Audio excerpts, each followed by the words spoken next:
So board members, staff, guests, and members of the public are reminded that the full authority board committee meeting is being recorded and will be posted to the authority's website along with the official written minutes. As such, comments and opinions expressed may be published, and any comments expressed by individual board members, guests, and the general public are their own and do not represent the opinions or comments of the full authority and/or the KCCA Board of Directors. The recorded video of the full authority meeting is not considered the official record of that meeting. The official record of the full authority meeting shall consist solely of the minutes approved by the full authority. Do we have any declarations of pecuniary interest at all? Seeing none, we do have a couple of additions to our agenda today, folks. So under matters arising, campground update, there's a verbal report there from our scuba divers out in the field, and also a Conservation Ontario key recommendations, ERO 135018. We're also going to change the order of things a little bit in our agenda because Grant is with us. And so what we're going to do is after we're done the hearing board, then we're going to go into closed session. And we're going to deal with the closed session matters and then come back in and sit as our regular meeting. Okay, that way we can economize Grant's time and at the same time get our stuff done. So, with that in mind, welcome Mr. Tracy. This is a hearing under Section 28 of the Conservation Authorities Act. Sorry, Do I need to move into hearing board? We need a motion. Okay, motion to move into hearing board, sorry. Elizabeth and Linda, all in favor? Thank you. See, I cut that sort of partway through that.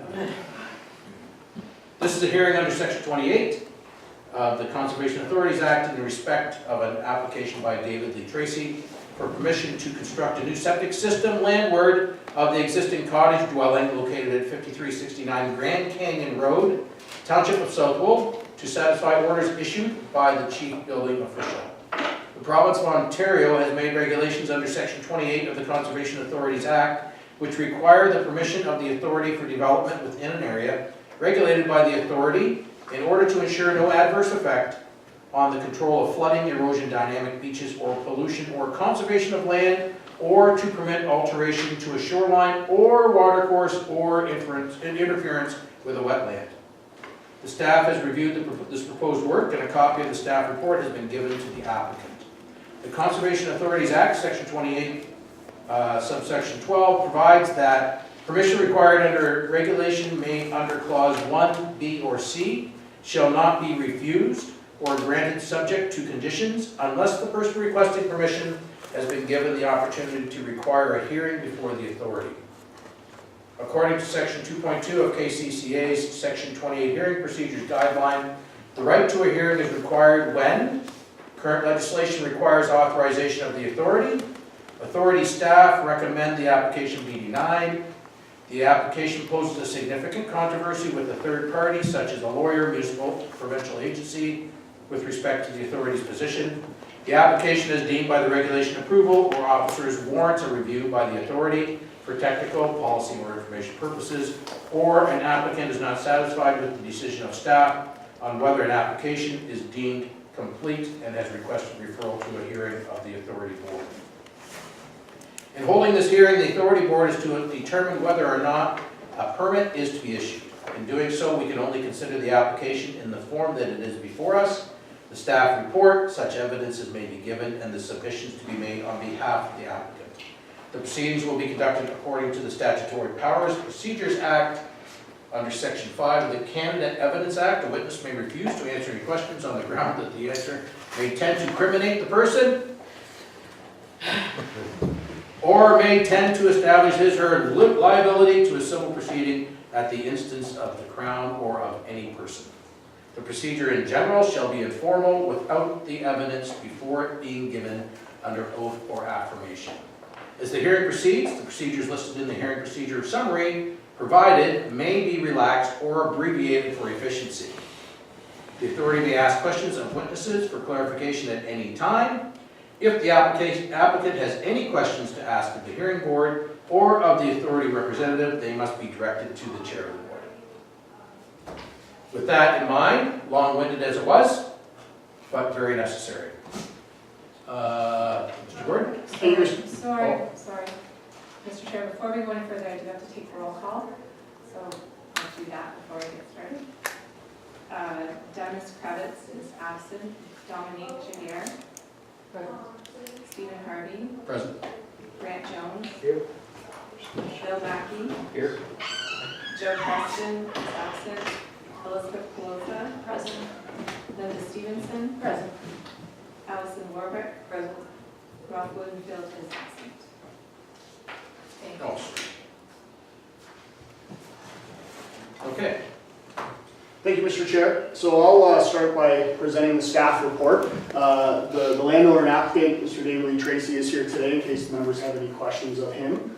But basically, this is another application where it warrants review of the board for technical policy information purposes.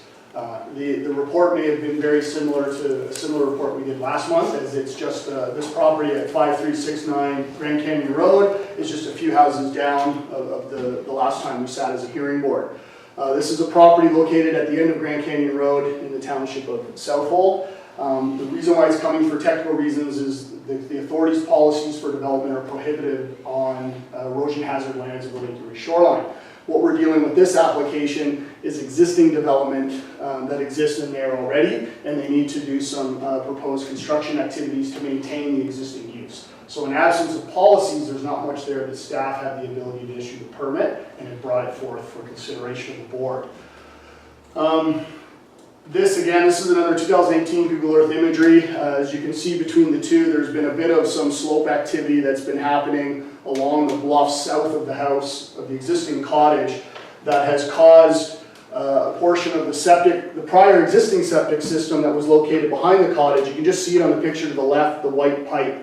A portion of the field bed was exposed over the bluff. I also understand there was other issues with roots clogging pipes in the tank, and there was a municipal order to get that repaired so they can continue to maintain the use of this existing cottage. As I understand, Mr. Tracy is the new landowner and has assumed the responsibility of putting in the septic system moving forward. So this shows here how close the existing cottage is to the shoreline bluff, which I measured about approximately 20 meters at the closest point.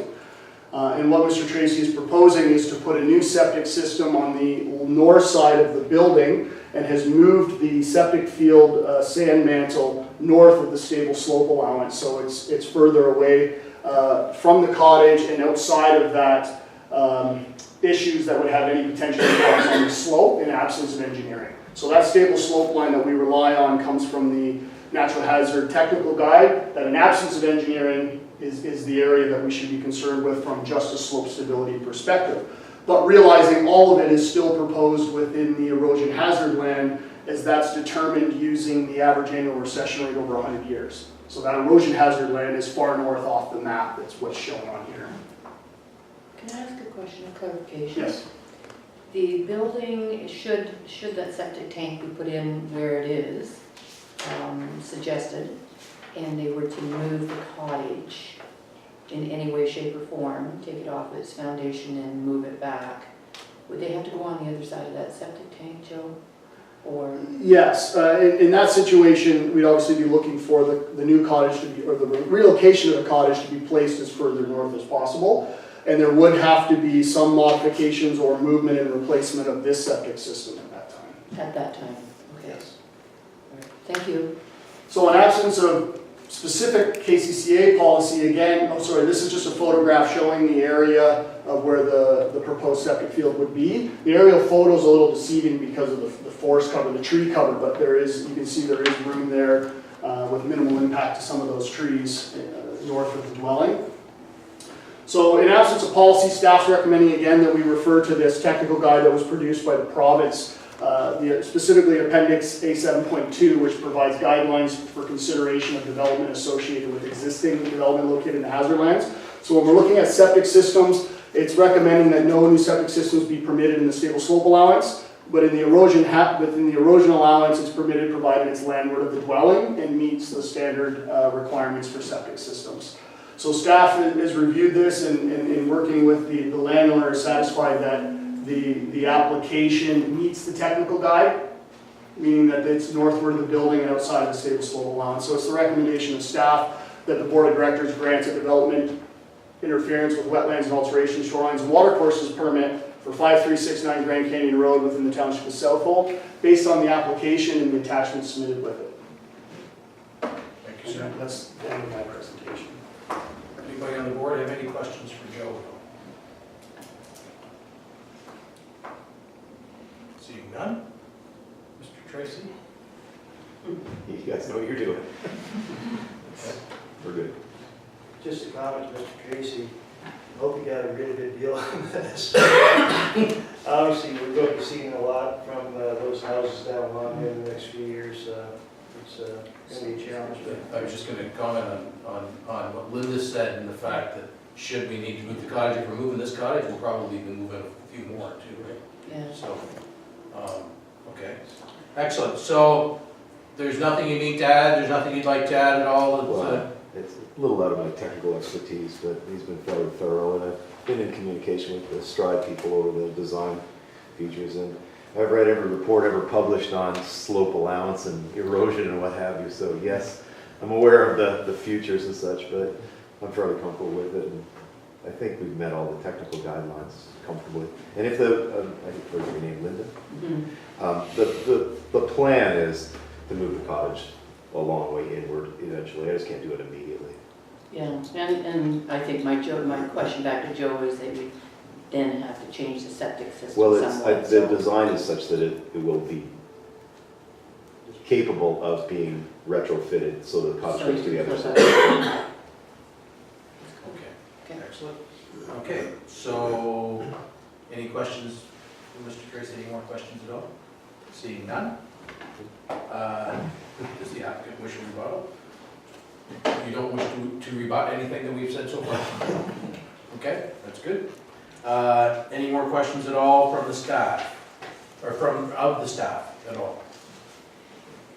Okay, seeing that, we need to deliberate and make a decision. To do that, you may wish to go into closed session, and then we need a motion to go into closed. Okay, Move that. okay, second by Bill, all in favor? Okay, thank you. The minutes will be careful about motion to pass the minutes. Elizabeth, Allison, all in favor? Thank you. Okay, I think that's everything.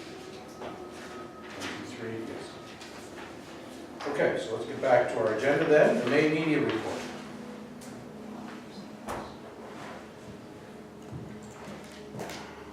Mr. Chair, in the interest of time, I don't have much to say about the media report and or the project tracking. Will the board deal with them at both? Obviously, very busy time of the year for all staff. The tree planting is starting. Again, cautioned by the weather in terms of getting those trees out there. The staff orientation has occurred, the campgrounds are open, and just a very busy season all around. Okay, excellent, thank you. I can have a motion to receive both the media Receive. report and the project. Grant and Elizabeth, all in favor? Thank you.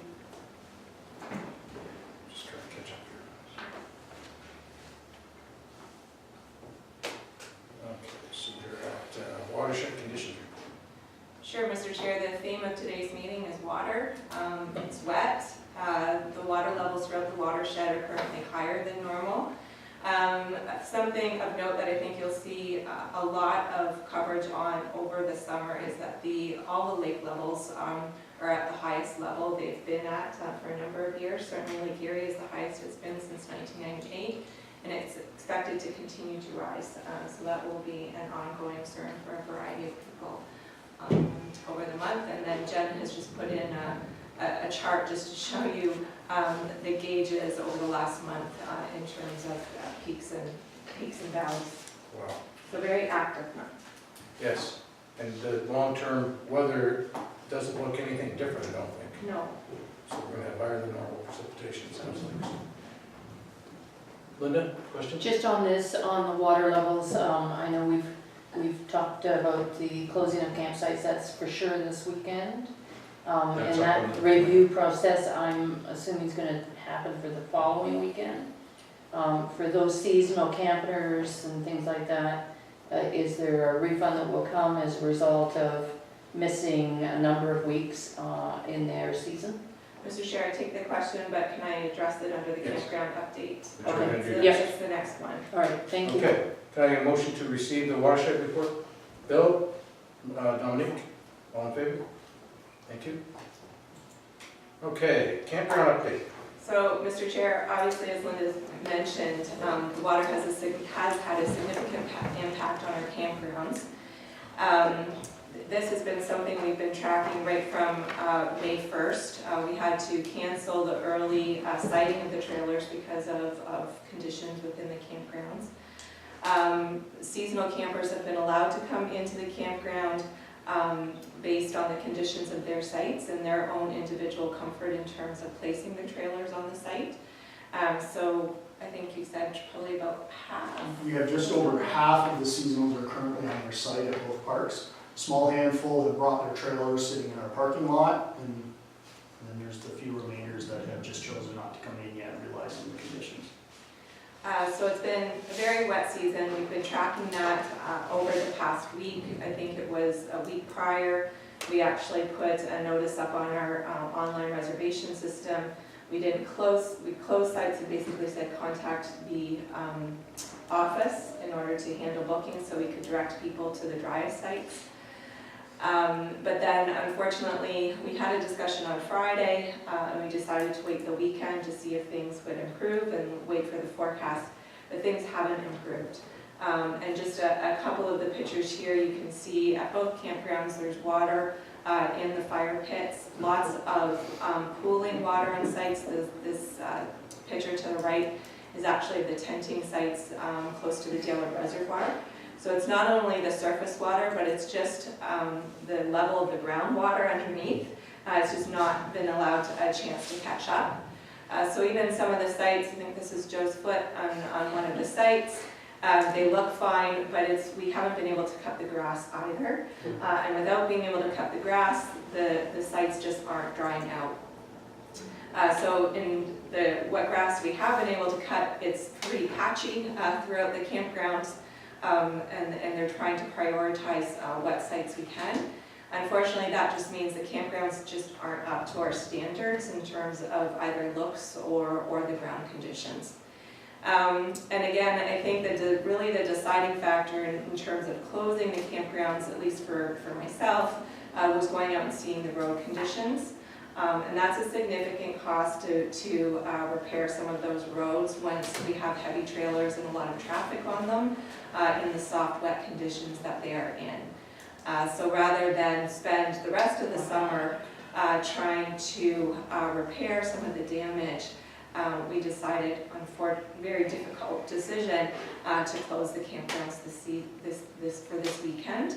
And we made that decision yesterday because we realized we do have people coming in as early as Thursday.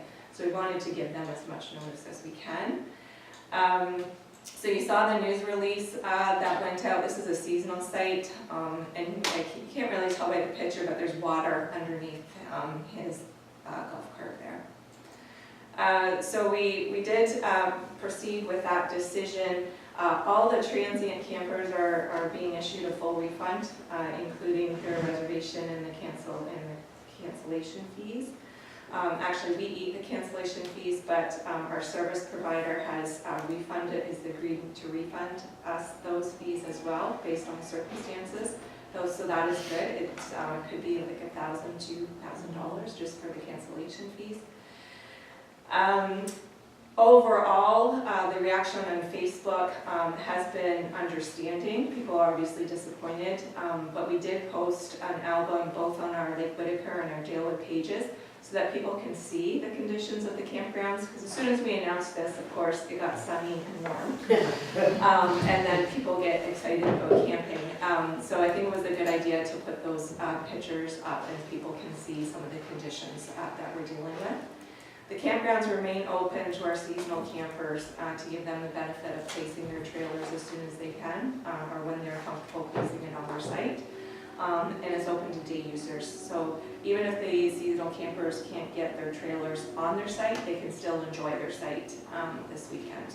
So sit around a campfire or do what they want with their site. Yes, I mean, it's not the wine water. Right. Build a fire. So moving, I think the other part of Linda's questions was moving ahead, reevaluation. We're constantly reevaluating all of these sites. And of course, I think the message up on our reservation system will remain until we feel that the campgrounds are officially open for business totally. They're calling for rain, so. Have most CAs done the same thing? I haven't heard of any other CAs doing it, but Long Point was closed last Sunday because of flooding, and officially closed for the long weekend as of Monday. And I heard this morning that Rondo has followed suit, solely for ground conditions as well. This does mean about a 17,000 or more hit to the revenue line when you consider the reservations as well as the gate proceeds. We do have a reserve set up specifically for these situations. There's $40,000 in that. It's designed to deal with financial downfalls of wet, uncooperative seasons. So we do have that to rely on. Unfortunately, the other regrettable news that we received last week is our lead hand, Tim Chapman. I accepted his resignation with regret, extreme regret. And so we have that vacancy in the campgrounds as well. And the decision of the staff was not to post it. It's not an ideal time to be going out and looking for that type of position. If your chances are that those positions have already been filled, people have already looked at it. So, and then with this decision to close, we can fill that position with seasonal staff to give us the coverage that we need and have some cost savings for the rest of the year as well.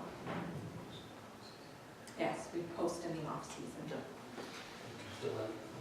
Delaying, sorry, yeah. Yeah, so you're delaying the posting, you're not canceling. We're not canceling it, we're delaying the posting, and dealing with seasonal staff to fill a vacancy right now. Bill? I'm just curious, do we lose it to a competitor, or do we know, or? No, Tim has actually decided to go back to school. He's pursuing a master's degree in forestry. And Lucky Duck, he's headed out to UBC to take that, so it's good news for him. Good for him. Excellent. Hate Can losing. you come back? Any other questions as far as the campgrounds go? Firewoods Drive? No? Undercover. If I could just have a motion to receive. Yeah. Motion to receive. Allison, Bill, all in favor? Thank you. Okay, section 39, eligible natural hazard management grant. Mr. Chair, I just wanted to flesh out some further details of the impacts to that reduction in the section 39 grant. I know we talked about it last month, but I believe there were some questions of the boards just seeing how this would affect the 2019 budget. So it means a shortfall of $58,000. The decision of the board was to not post the GIS IT position until we can figure some things out. So I did put some background information in your report. So I pulled out all of the affected department areas and just showed you basically the flow through. So in the GIS department, you can see the budgeted column. There is roughly 82,000 of municipal levy coming into that department. With the funding shortfall, we're basically taking the municipal levy that would be hitting that department to support that position and redirecting it out to the other departments affected by the funding shortfall. So you can see the reduction in the wages, and it also means a reduction in the sundry revenue of that department because we can't get fee for services if we don't have a person in the position. And so that is being compensated by bringing possibly if needed at the end of the year, bringing more funds over from that wage subsidy reserve. Again, the reason why it was created as well. So on the updated reserve chart, you can see that I've just put the budgeted transfer was about 36. If we don't have a good year, we still have room to bring further funds over from the wage subsidy reserve to help out in terms of the loss in revenue for the self-generated revenue. The other impact is obviously that position was set to undertake a number of tasks in 2019, and just to, again, just give further clarity of the impact. The GIS person was going to do a lot of field investigations for us relative to the dam hazard potential classification. Those are now included in the RFP, and we'll discuss that further in the agenda. We were looking at doing a pilot flood camera. That's being explored by getting an outside consultant to see if we can still handle that and budget for it. Monitoring the shoreline basically will be on hold, but I'm exploring other possibilities. Again, most of the things on hold, the GPS data layers, we have a couple of staff that are trained in GPS currently on staff, and they're going to try to do that as their workload permits. But all those other tasks that we had lined up are obviously on hold. So hopefully that report gives you a better perspective of the impact to the 2019 budget. Linda? There were a number of things here, Elizabeth, you might touch on them a little bit later, where we were going to be sharing the information to try and make a little revenue with some of the mapping and those kinds of things. Is that still a possibility? I know it was a revenue generator. No, not without the position and the expertise of that position. And how much are we going to lose? Because I know that it was quite a few $1,000s that were. Yeah, the aim of the position was always to raise $25,000. Right. Without that position there, then it's kind of offsetting. But there is a little bit of a hit, and that's where I'm proposing if we don't recover any of those throughout the other departments, that we would hit that wage subsidy reserve to make up for that. That's a shame. Yeah, okay. Okay, any other questions? Okay, can I get a motion to receive the report, please? All right. Tom Meek, all in favor? Thank you. Okay. Correspondence. There's no correspondence, Mr. Chair. Statement of revenue and expenses. This is not a month for that report. New business, provincial government announcement impacts to KCCA. So, Mr. Chair, again, this is just kind of an overview report to get you up to speed on the speed of which announcements are coming out from the province and specifically affecting the CAs. So just to go down the list, we had the environmental registry postings come out April 5th, which we briefly discussed last month. The Ontario budget was obviously tabled on the 11th. We got our funding reduction announcement on April 12th. We also learned of the summer experience program funding, which we were counting on for funding for two positions. That was canceled on April 12th. On April 25th, we have the cancellation of the 50 million trees programming. And just of note there, you're aware that for 2019, the funding is in place, but 2020 and beyond, it's taken away. Then on May 2nd, we had the More Homes, More Choice announcement made by the province, which had some comments about CAs in it as well. I'll review later. And then a little bit of a surprise was Bill 108 being released in the legislature on May 3rd, and specifically Schedule 2 relating to changes to the Conservation Authorities Act. And that coming out still while we have the environmental registry posting on the changes to the Conservation Authorities Act. So it's a little, we were hoping that we would be able to have a little bit more input before the act changes were announced, but on the other hand, we now know how they're proposing to change the act. So it's a little catch-22 there.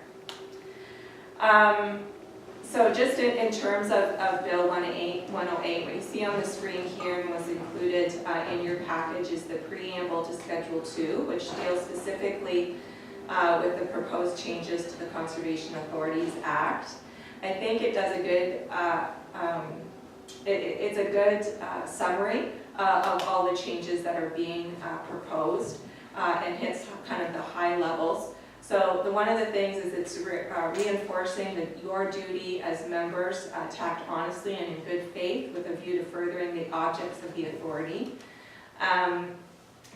Makes amended to list specific programs and services that are required or mandated by the regulation, and specifically looking at programs and services related to the risk of flooding and other natural hazards, so looking to move to a core mandate.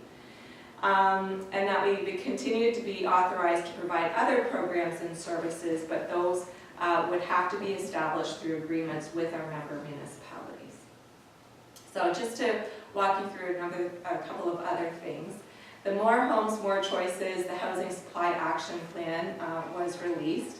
And one of the things that really caught the eyes of the conservation authorities was this statement that was included in there, that the province is working to clearly define conservation authorities' core programs and services such as flood protection, and only require municipalities to pay for these services, not frivolous additional expenses. And so that terminology of frivolous other programs did not sit well with a lot of the CAs. Conservation Ontario did go to that a little bit to try to seek clarification as to where this wording came from.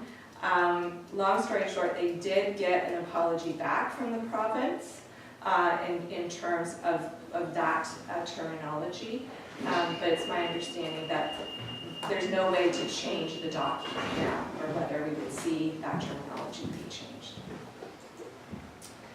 And then as recently as... Sorry, Grant? I'm sorry, so did they give me an example of what frivolous is in their terminology? Just throwing it out there. So something for municipalities to figure out. Kind of anything they don't agree with. Yeah, pretty much.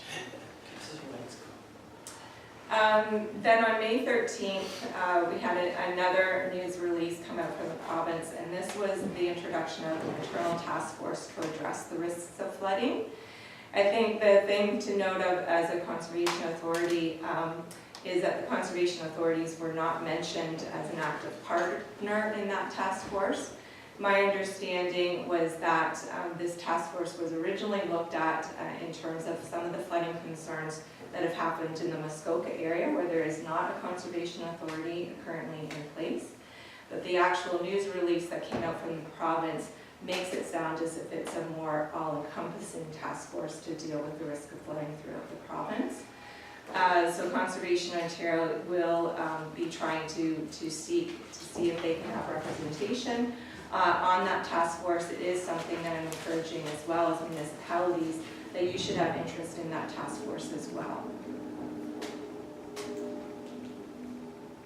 So overall, I think there's a couple of two main points to take away from all of these announcements and the impacts to CAs, but also you as member municipalities, is that the province seems to be gearing everything towards limiting the scope of the CA operations to mandatory core programs. And the large discussion moving forward is what are those core mandated programs and how they will be defined. Certainly you can see from the Schedule 2 of Bill 108, they're listing basically 4 core mandates as that is being defined: programs and services related to the risk of natural hazards, programs and services related to conservation and management of lands owned or controlled by the authority, programs and services related to the Clean Water Act, specifically the Source Protection Authority under the Clean Water Act, and programs and services related to the authority's duties and functions and responsibilities under an act prescribed by the regulation, specifically noted the Lake Simcoe Protection Act. The other important, I think, takeaway is the funding. So they're looking at mandatory programs and services, municipal programs and services, and other programs and services as determined by the authority. So anything other than the mandatory programs and services would require an agreement with each participating municipality if any municipal levy is to be used for those programs and services. An authority is authorized to determine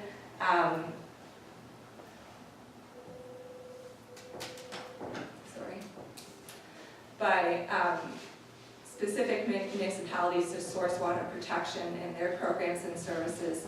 And Bill 108 looks at developing a transition plan to ensure compliance, including an inventory of the authority's programs and services in consultation with the member municipalities. So moving forward, that definition of mandatory programs and services is going to be important. Especially, it will require sustained and effective communication with our member municipalities and board members to ensure that core mandate is understood, especially since the purpose and objective of the conservation authorities remains the same. And that the update to the act, again, imposes the duty on every member of an authority to act honestly and in good faith with a view to furthering the objects of the authority. So while the province continues to try to define those core mandated programs, which I don't necessarily think is a bad idea, as long as they encompass more so the watershed, integrated watershed management of the authorities. The purpose and the objects of the authority remains the same. And I think the purpose and objects of the authority speak better to that watershed idea that the conservation authorities were based on. So again, the purpose of the act remains unchanged. It is to provide for the organization and delivery of programs and services that further the conservation, restoration, development, and management of natural resources in the watershed in Ontario. And your objects under the Conservation Authorities Act remain to provide in the area over which it has jurisdiction, programs and services designed to further the conservation, restoration, development, and management of natural resources. And we also have the ability to study and investigate the watershed and to determine programs and services whereby the natural resources of the watershed may be conserved, restored, developed, and managed.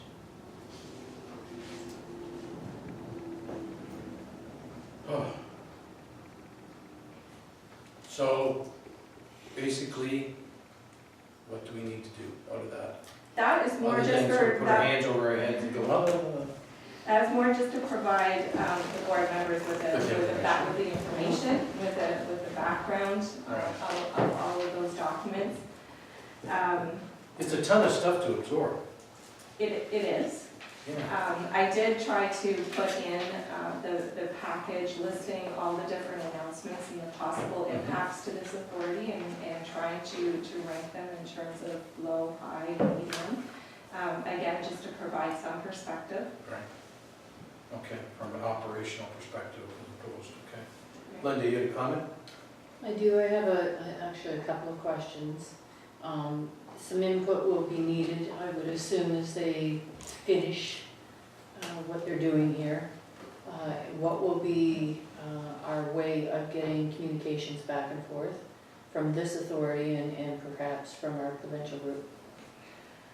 So, Mr. Chair, to Linda, the best way you can communicate on it right now is to respond to the environmental registry postings. So those two postings we'll discuss next, but they're the Modernizing Conservation Authority Operations. The ERO, there's not a separate ERO for Bill 108 Schedule 2, but they have updated the ERO posting for Modernizing Conservation Authority Operations and added Schedule 2 to that as background information. So the best way to respond on those two elements is to provide the response to that ERO posting. And we have one here as a conservation authority, but as a member municipality, you can post to that as well. So then my second question, if I may, through the chair, would be around our municipalities. So we need to be spoon-fed a bit, and I'm sorry to use that term, but there's a lot of lingo, a lot of information in here. To which my fellow councillors, I mean, I know they wouldn't read all of this. Certainly, there are a few who will take interest, that's for sure. Is there something that you could provide to the municipalities that I could speak to, or my fellow members, maybe to their own councils, speak to, that we could either pass or draw an eye to our fellow municipalities across the province? So, Mr. Chair, to Linda again, probably the best thing is, I think the recommendation under item B, the ERO posting recommends that we share our response to the ERO postings with member municipalities.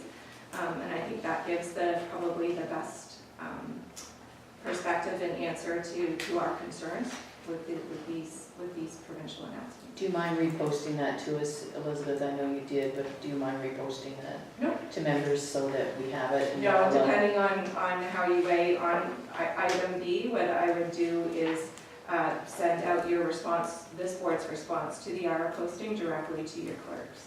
That would be very helpful, and then we can speak to it directly. Okay, thank you very much. Staff has done a good job looking this over, I have to be honest. A lot here, as much as I don't think, we feel like there's a lot of changes, there's a lot of direction being given here. So we still have to wait for some of the outcome of some of this. Do you have any idea of those timelines? Sorry, outcome Of the rest of what's coming down, so sort of our direct mandate, if you will. I believe that the intention, probably of the province, is to have the Bill 108 passed before they rise. So I think possibly things will move fairly fast. Okay, thank you. And to clarify, how much input has the Conservation Authorities given in this whole thing? Much? No. So the Conservation Authorities, or CO to my knowledge, was Right. not consulted on any of this Okay. through the province, other than past consultations with the past provincial government in terms of looking at the CA Act review back in 2017. But this latest, they weren't consulted on it. Thank you. Sorry, can I have a motion just to receive? that. by the Motion to name? receive, please. Grant and Elizabeth, all in favor? Thank you. Okay, next. So, Mr. Chair, I'd like to, under item B, just go into further details on what I'm proposing as a possible response from the board to these environmental registry postings. Again, the ER postings came out April 5th, and then Bill 108, Schedule 2, came out May 3rd, 2019. So Conservation Ontario has been trying to pull together responses on behalf of all the CAs across the province as well. Obviously, the timings of the postings remains a concern. Conservation Ontario came out on May 10th with their key recommendations, and that is in consultation with 36 CAs, and have submitted that to the ER postings. That included 6 recommendations for consideration. So that's your late start item, Conservation Ontario key recommendations.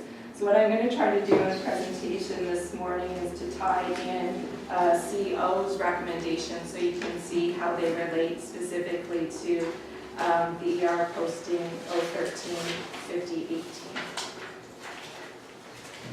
So just to start, I'm going to actually start with the posting on the development permit, so 4991.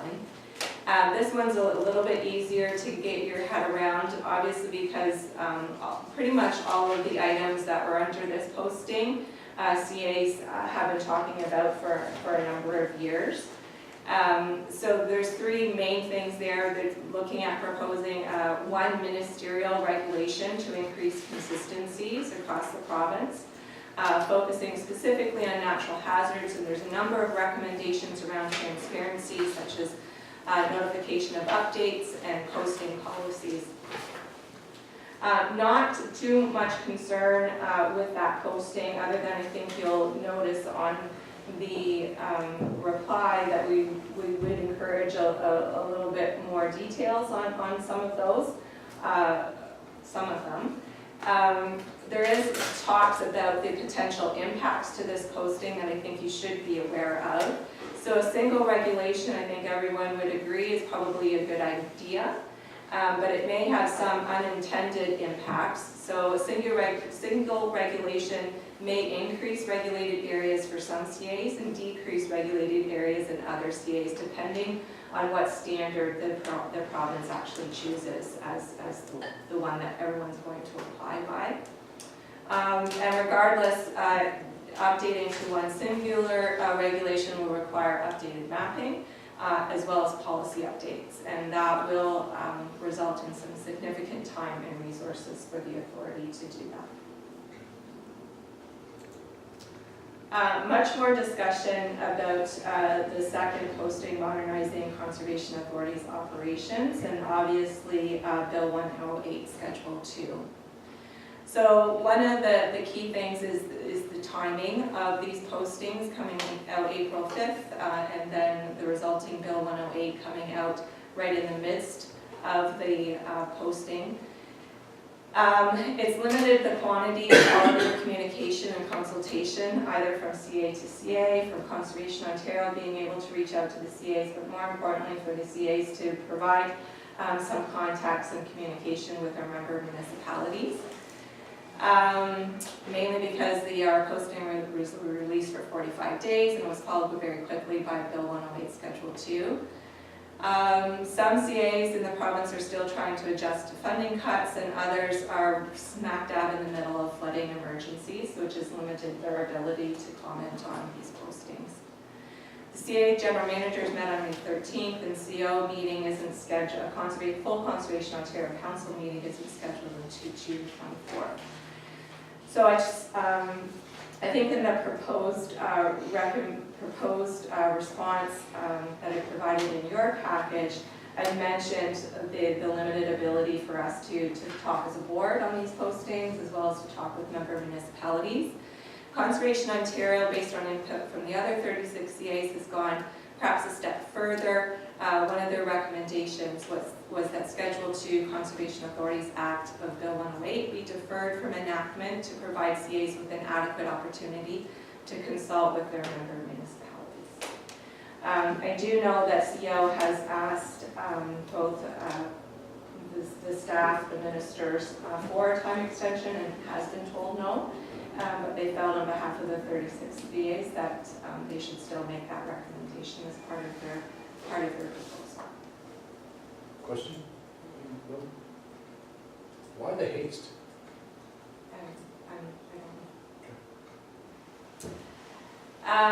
The core mandate obviously is of concern and is generating a lot of discussion.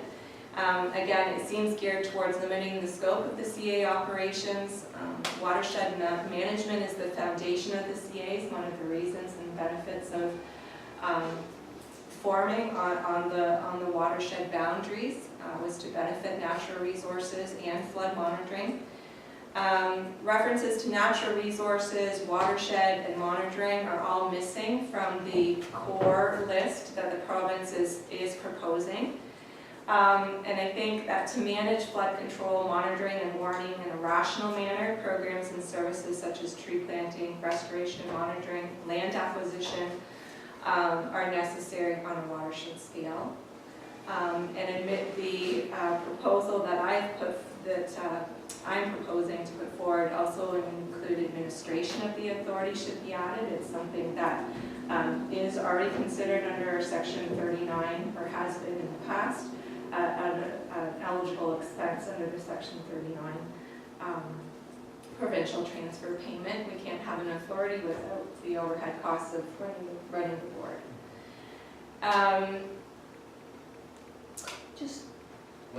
Just curious, so the statement down below, which is very broad, vague.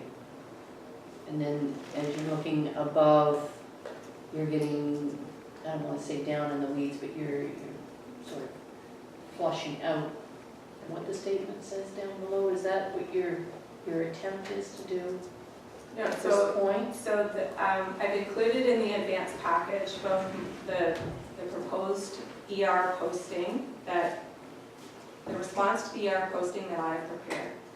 And then late yesterday and today, in the late start, you have the key recommendations that CO has done. So what you see in the green box on the screen is actually one of the recommendations that CO is making. And I'm trying to link them up to basically the language around that I had already put in our proposed response. So the green box there is recommendation number 2 from the CO. Right. Conservation Ontario. Understand that. So I'm trying to understand, Elizabeth, what you want us to do with what you have on the upper level. Are you asking us to, as a board, to endorse or to include or to send off? What is it you would like us to do? So I think you have two options today. Mhm. The advanced package that I put out included a proposed response to the province to this ER posting Mhm. that fleshed out some of the bullet points that you see on the screen. Okay. I didn't go as far as to make recommendations to the province as so much as to comment on their posting and what they were proposing.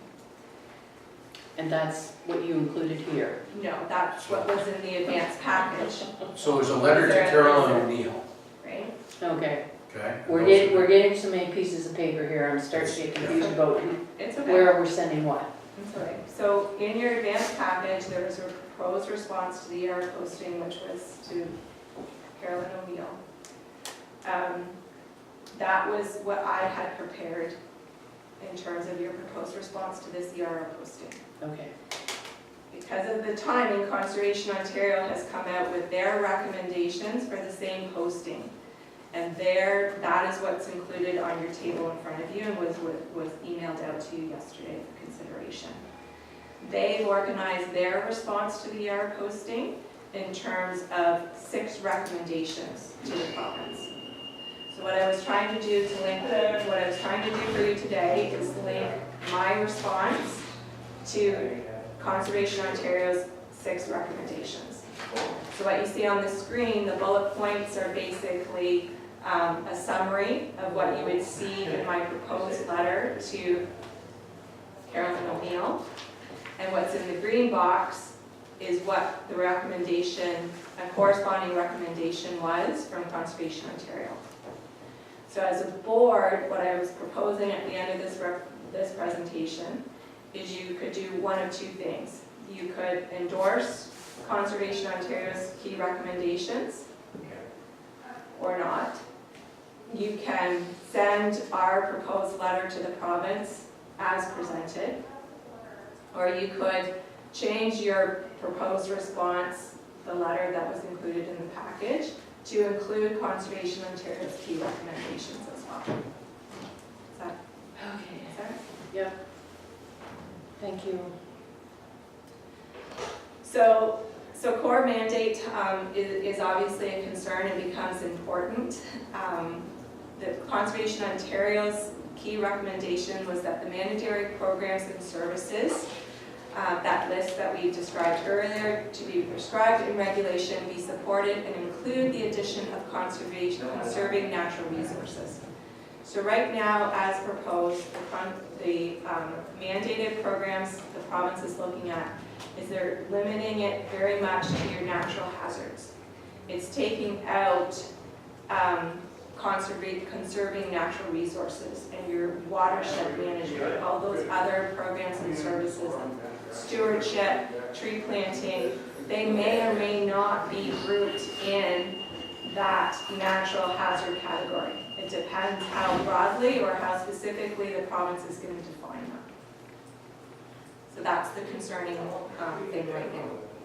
The other recommendation that was included by Conservation Ontario is that the scope and standards and requirements to be described in regulations capture all key elements of the mandatory programs and service area, as well as foundational watershed management and climate change adaptation activities required to support a CA's ability to deliver on the mandatory program and service while respecting the fact that all eligible activities may not be relevant for every watershed, and that these is to be developed in consultation with conservation authorities, municipalities, and other stakeholders. Conservation Ontario also in their key recommendations makes recommendations to the province as to what should be included in those core mandated services. So on the left side of the screen here, you see what's in Regulation 108 as the core mandate. And the province is listing it as natural hazards, conservation and management of conservation authority-owned lands, drinking water source protection specific to the Clean Water Act, and protection of Lake Simcoe watershed. Those first four.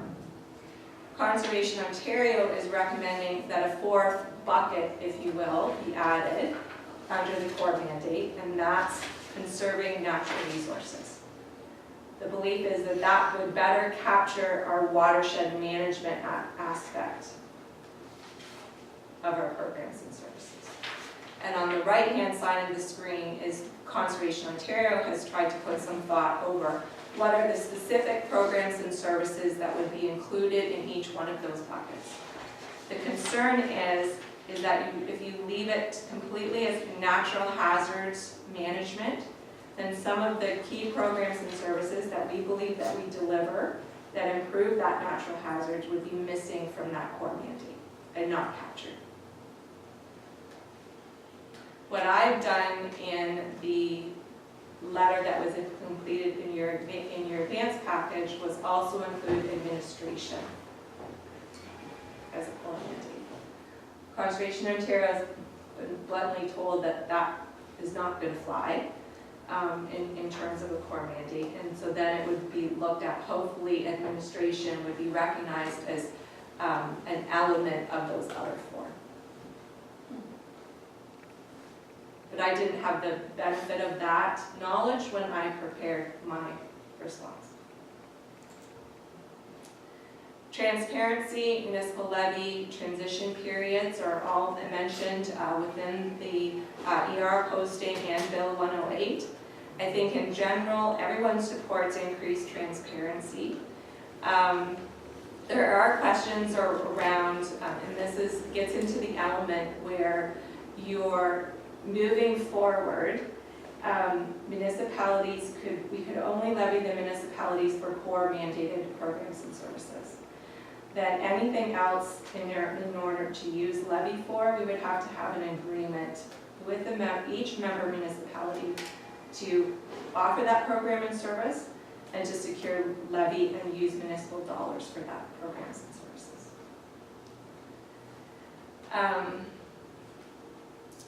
So what I mentioned in my advanced response is that our current levy is reviewed on an annual basis, and normally that process is led by member municipalities with final budget approval by KCA Board of Directors. For instance, the City of London has a very robust budget process that the CA participates in. That's led and developed by the City of London. So we have specific reporting requirements every year. For the City of London, work very closely with their staff in terms of developing our budget and meeting targets for them. Some other municipalities don't have that level of budget processing. But that doesn't mean that we don't go out and discuss our budget with those member municipalities, and then it's always brought back to this board for a final approval. What the province seems to be proposing, both in the ER posting and Bill 108, is that we, for each of those programs and services that aren't up in that core, in those core mandates, we would then be required to take an inventory of our programs and services and go out to each member municipality and seek an agreement with them to deliver those programs and services. And without that, those services wouldn't be delivered and with municipal funds.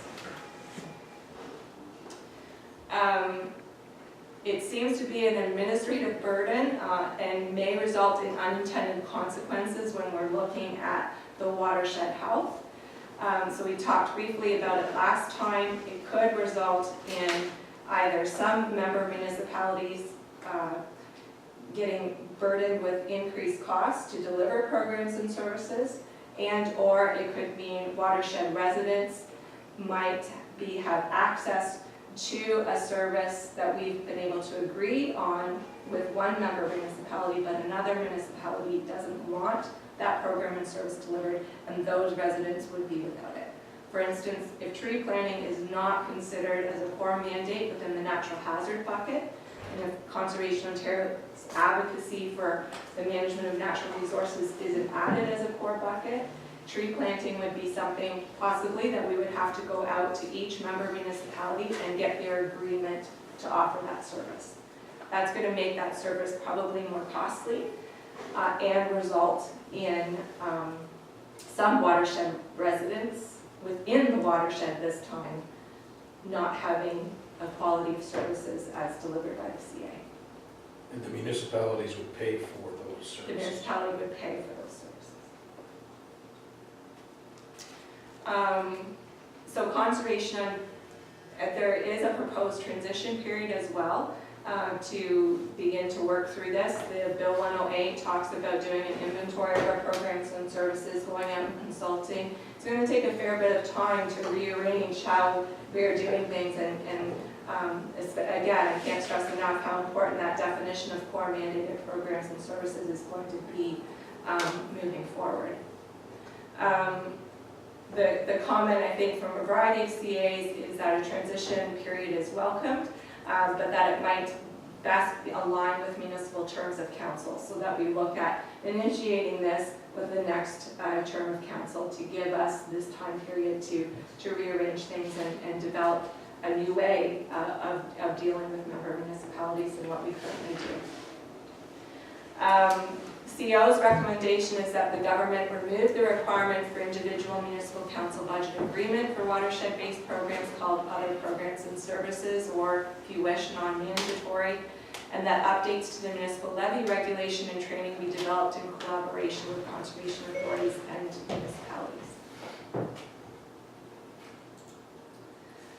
Transparency, municipal levy and transition period continued.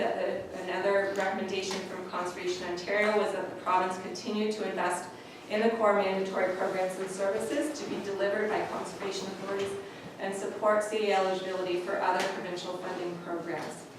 So one of the concerns, real concern moving forward is, I think I would be prepared as a board that next year the rest of your provincial funding would be clawed back.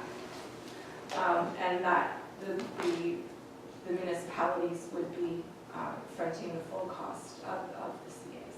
I think that's a real possibility. And so an advocacy for them to at least continue to support us with the funding that we have now would be a good idea. The eligibility for other provincial funding programs, sometimes CAs very much get caught in this gray area where funding programs consider you a government agency, so you're not eligible, and then other ones, you're not a government agent.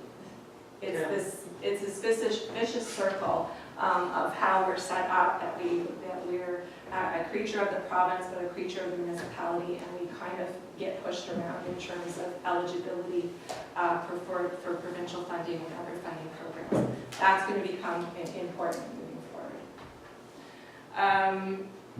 And that core mandated programs could use other sources of revenue as another recommendation. So it's a little unclear for me that CAs want the option basically of using self-generated revenue to support conservation land management.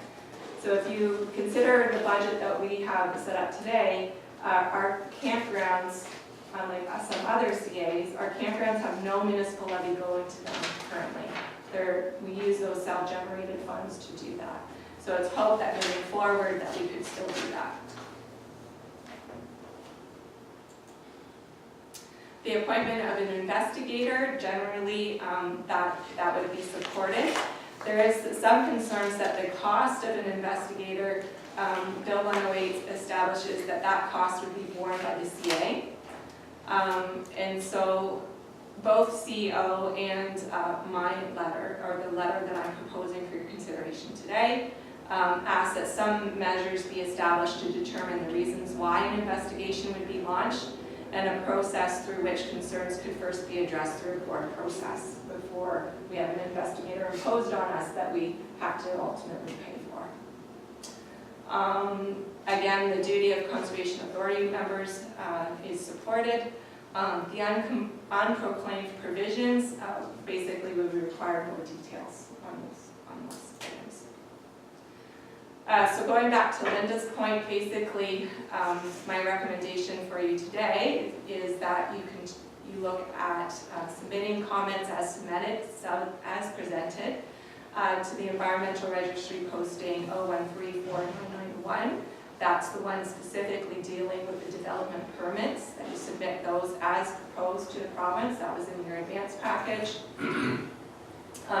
The other ERR posting and Schedule 2 of Bill 108, I'm asking for your consideration that you endorse Conservation Ontario's recommendations as presented today, and as was put in advance email to you yesterday, and that Kettle Creek Conservation Authority's comments on the ERR posting be amended to recognize the endorsement of Conservation Ontario's key recommendations, and further that the comments be submitted to the province and circulated to the member municipalities. Okay. So, Moved by Grant, seconded by Bill. Okay, any comments, questions? We're doing it all as a package. You're doing all three? If that makes sense to you, Chair, I think it makes sense to me. Absolutely, absolutely. Right? All for one, one for all. All in favor? Carried.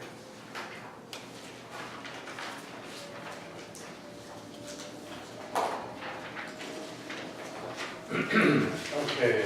That was a lot of work, by the way, Elizabeth, thank you very much. Ton of work. Did you do that all by yourself? Holy cow. That's awesome. this is a side note. The health units aren't really in the same boat.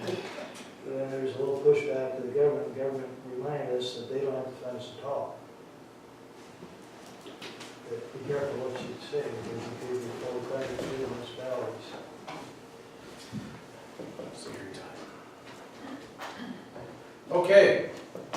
Deal with dam hazard potential classification RFP. Mr. Chair, the full RFP was put out in your advance package. Basically what I'm asking today is that you permit staff to release this RFP. KCCA submitted the project for consideration of the water and erosion control infrastructure program. So this is a program, again, offered with provincial funding. We're still hopeful that hopefully those funds will still be allocated to the program. It's a 50-50 match. The GIS and IT supervisor was expected to help us out and lessen the cost of this RFP. That has now been added to this RFP.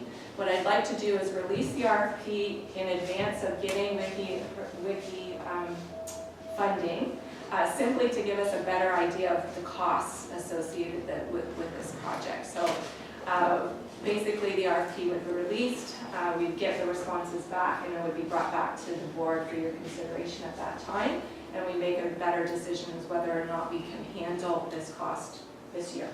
Elizabeth? I guess a legal question regarding that. I know with the city, once we release a request for proposals, they come back. Once we start to open them and look at them, if we don't move forward with one of the projects, we're legally liable. That we did request for proposals and then we didn't move forward with the project. And we actually looked at the bids that came in. So, Mr. Chair, to Elizabeth, I'm not aware of that. I can follow up with Grant. I do believe that there's a sentence in the RFP, and I'm not going to be able to pull it up right now, that says we can pull out at any point. Mr. Chair, I did look for that sentence, it's there. It's there? I can't Okay. tell you which page, but there is a, Yeah, I know cell you choose phones not to pulled out. proceed with the Right. RFP. Okay. I know cell phones pulled out of RFPs when there's just too cost prohibitive. The costs were, it was close to what we imagined, so. Okay. We get Okay. challenged just like London does, so they challenge ours. Because I know for some of ours too, we move forward just Yeah. because legally Yeah, it'd be they do, they challenge wiser us too. than so. prefer not to. So the recommendation, any other questions at all, by the way? Okay, the recommendation is to release a request for proposal to seek a qualified consultant to conduct a hazard potential classification of the Dalewood Dam.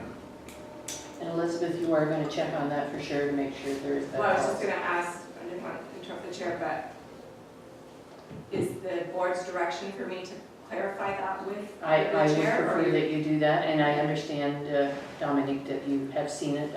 I just wanna make sure it's in there, that's all. I can clarify that with Grant. And if not, it probably could be added before the RFP sent out. Yep. Right? Okay, Okay. are you clear on that? Yes, Okay, I just missed a mover and seconder. okay. Motion to move this, Linda, seconded by Grant, all in favor? Thank you. Okay. My goodness, we're marathons today. So, Well, that's good, no, they have to be dealt with, that's the thing, right? Okay, so the next one is the IT and Internet Service Agreement. So, Mr. Chair, obviously, another component of not posting the GIS IT to position is we still have to manage our IT. It's gotten much more complex over the last couple of years. We have 20 workstations, 4 servers, and Execulink currently provides internet at 5 Mbps up and 3 Mbps down for an annual cost of $4,498. So again, just looking at options and the budget and moving forward, I did put some feelers out in terms of what is the current cost or what would be the cost of an outside consultant for IT. And the result is what you see in your advanced package. What I specifically like to talk about in the presentation is the proposal by Genesis IT and Uplink. They are owned by the same individual but operate as separate entities. They're a Belmont company, so local. And through putting out various calls to look at pricing for IT services, he made this proposal. So it is for IT support for a fixed cost of $807.85 per month. This includes unlimited technical support by phone and via remote access to the computers and telephone. It includes 16 hours per month of on-site support, so coming directly to the office if we need any support like that. And it's comprehensive coverage, so it looks at workstations, backups, server maintenance, and also includes a monthly meeting with staff to basically ensure there's nothing that's come up or nothing, just generally to get an idea of what's going on in the office. He's also included in the proposal the service to hardline a cable from the office to the shop. So this has been an ongoing thing just based on staffing levels and the awkwardness of this building. The field staff have office spaces back in the shop area.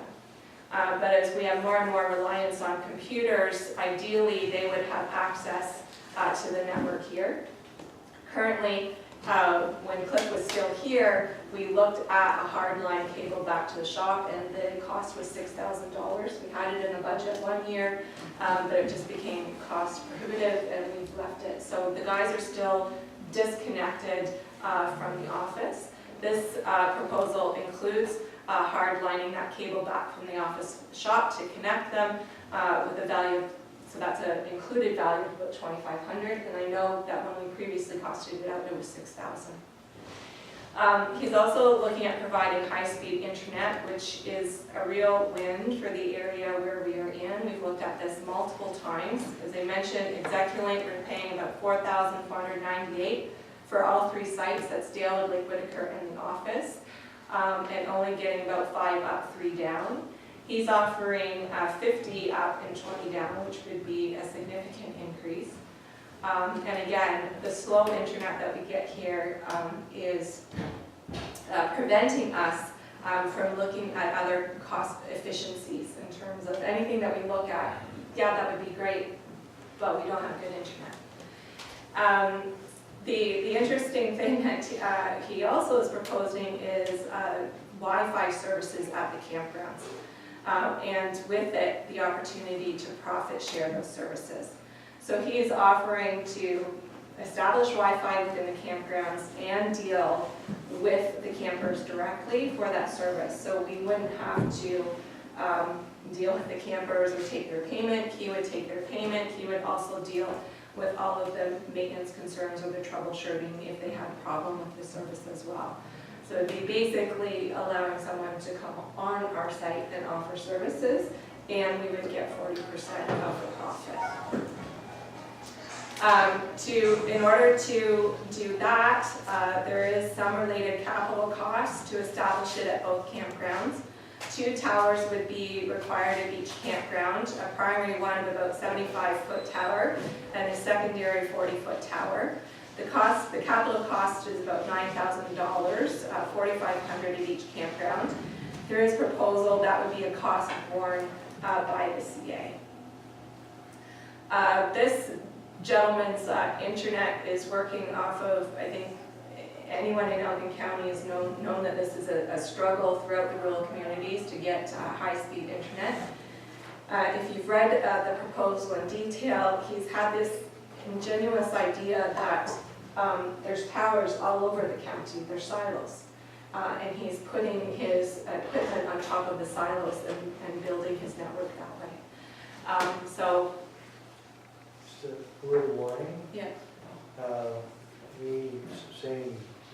Same company, they have a farmer about 500 meters from us with a silo with one on top. They have another farmer about a kilometer down the road to the other direction on top of another lake, and we still can't get connection because of trees. Trees do interfere with it. Even at the top of the silo. If you don't have direct line, good luck.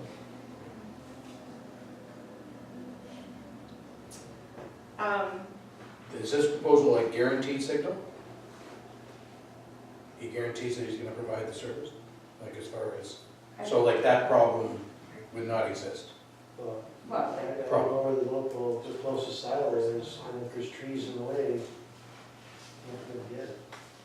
Very unlikely. so I think that's why he's proposing the towers in the park, is to get up above the trees, which is historically what we've had problems even with the Execulink, is when the tree cover comes out in Whitaker and even at Dalewood, it causes problems. I'm only like 2 concessions, are north of Whitaker, and we have the same problems. Yes. So, So the benefits of the proposal would be that it would be one service provider for IT and internet. There would be the ability to link the office to the shop and the office to the campgrounds. So if you recall, one of the things Cliff was working on was an electronic timesheet. So we don't have to run timesheets from the campgrounds up.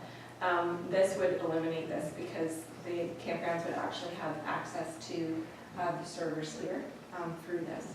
Potential to continue with camera installations. So this individual would help us be able to do that in terms of the flood forecasting. And we would be able to, with high-speed internet, we'd be able to explore other service improvements dismissed due to poor internet connections.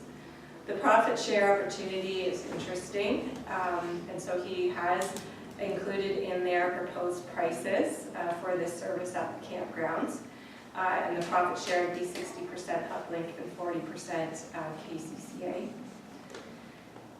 Which, you know, is attractive because if that worked, we would be actually be able to pay for the service through the profit share opening up in the campgrounds and would be, you know, offsetting in terms of the budget. I did do some cost comparisons with IT services, and that was included in the advanced packages. All the hourly rates are pretty similar, but it does come down, it's like buying a computer, they're different. So one was charging in 15-minute increments. Some charge based on the hour day in which you're calling, but roughly the hourly rates were very similar. This person was offering a kind of a rolled up comprehensive package. So you can, I think the recommendation for the board's consideration that we enter into a contract with IT Solutions to provide, Genesis IT Solutions, to provide comprehensive IT management and maintenance as outlined for 1 year with expenses not to exceed $807 as proposed. And further, that Uplink be contracted to provide high-speed internet services as outlined immediately, and that was $300 a month at the head office, that we wouldn't look at implementing it at the campgrounds until we consider the capital costs in the 2020 budget. In further conversation with him about the internet at the campgrounds, one of the questions I asked was, are the two proposals linked? So if I don't decide to go with internet, can I go with IT and still get the $807 a month? And the answer was no. He's costed it out based on that joint proposal. The other question that he did come back with through some conversations is that he is willing to upfront the costs of the capital in the campgrounds and not enact the profit sharing until those costs were recouped. So like he would do, if we're saying we don't have the money right now to do the capital, he would do the capital, and the profit sharing would come at some point in the future. Joe? You, Mr. Chair, so the capital is just the installation of the 2 towers, is that? 4 towers. 4 towers, sorry, 2v200. Four towers total. And, but additional not the cable here. We don't have to pay for the cable here. Not the cable back to the shop, that was included in the $807 a month. So yeah, he offered 2 options that they foot the bill now and Calgary Group pays at a per month until it's paid off. This is for the capital. Or they foot the bill and the profit sharing doesn't start until a predefined time in the future. I'll move it. Dominique, you have a question, or? Yeah, I guess my concern from a purchasing policy would be that we've got 3 quotes for IT support services.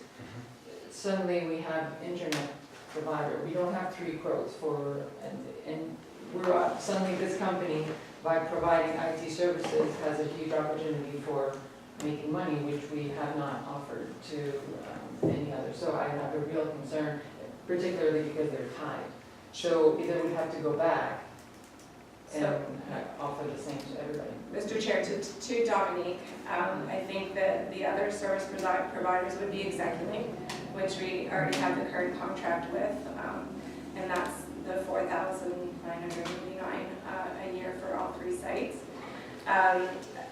Through conversations with the computer.com person, he suggested Integris, locally in St. Thomas. I've reached out to them. They were supposed to come out and do a test to see if we would be eligible here. And I haven't had a response yet. So if it's the will of the board, we can delay that decision, and I can still work to try to get a price from Integris in terms of high speed. But in terms of high speed options for here, I'm not aware of any other options than those 3 currently. They're Not in this area. Anyone else aware of any?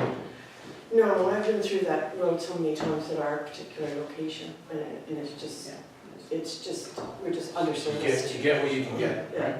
Well, yeah, you get what you get, and sometimes they promise stuff that you can't provide because the equipment they have is overloaded already. And just what they claim they can give you as speed, no. Like, I understand the due process, like, I think that, yes, normally for purchasing, we want to get those 3. And I think that's a really good point Dominique's making. The sad reality is, there isn't 3. We can delay it and see if we can get 3. I can delay it. I can see, Full disclosure, I've reached out to Integris. They said they would come out for a test, and that's as far as I got.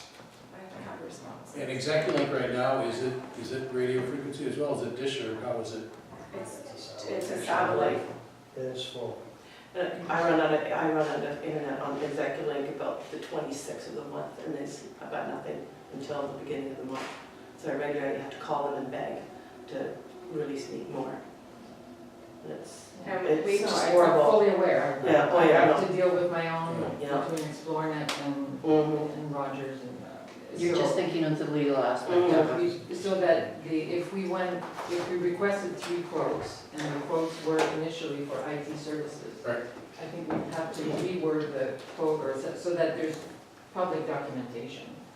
Well, if we follow our own policy, that is a requirement of 3, is it not, Elizabeth? So for purchases from 1 to 10,000, staff shall seek to obtain at least 3 quotes or may provide the pricing information from a product or service website or advertised price. Where the quotes cannot be obtained resulting from a lack of market response, the buyer shall evaluate if attempting to obtain additional quotes from other vendors is feasible, and if not, provide a rationale demonstrating good value based on market price information for comparable product or servicing pricing to the GM or DO. I brought this to the board, obviously, because it was not a budgeted expense within this, and just trying to achieve things in the current climate. The other aspect, I guess, that would apply to this is direct negotiation, and that's not to be used to circumvent trying to obtain 3 quotes.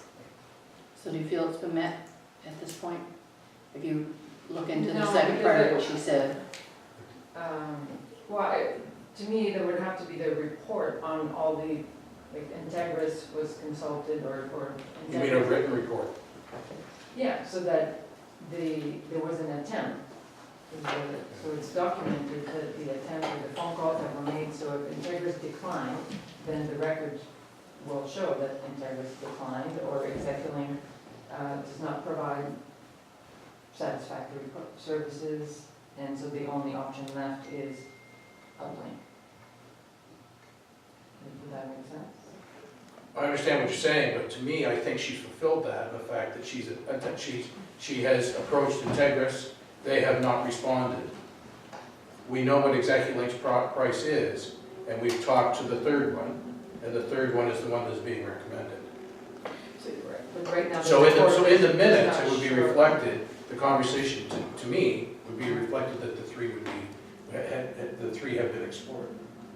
So, Question? just to clarify, your concern is that the tender is not the same to everybody? Is that what your concern is? So that just like, if you're paving a gravel road and then you say, well, that's a great code, now I'm gonna do paving, so then everybody else doesn't get a chance to bid on the same thing, you think that there might be some fallback from that? Go. Here, Mr. Chair, can we, going back to Dominique's there, can we, Elizabeth by phone could just, make that same offer to all 3? One obviously is not interested, has responded, and then just do a little chart, bring it to the next meeting, but give her the go-ahead to move forward, so we don't have to wait a month on stuff, just, so at the next meeting, we basically have it presented, the graph, the 3 are there, it's highlighted what each, offered, and then she can move forward on her own with our blessing to, just so we can get this rolling. I don't know if that makes sense, but. Elizabeth? Mr. Chair, based on the comments, I can bring an updated report back to the board.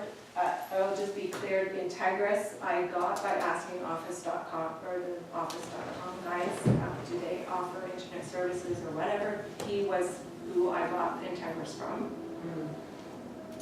But there's no immediate rush to this. I can bring it back if you want those details.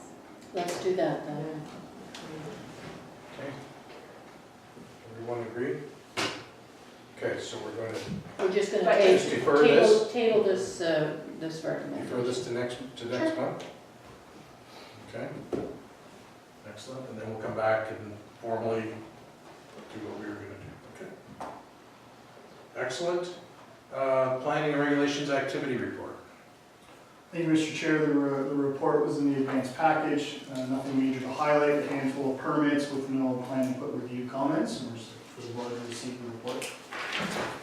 Move to receive. Motion, okay, Linda, seconded by Elizabeth, all in favor? Thank you.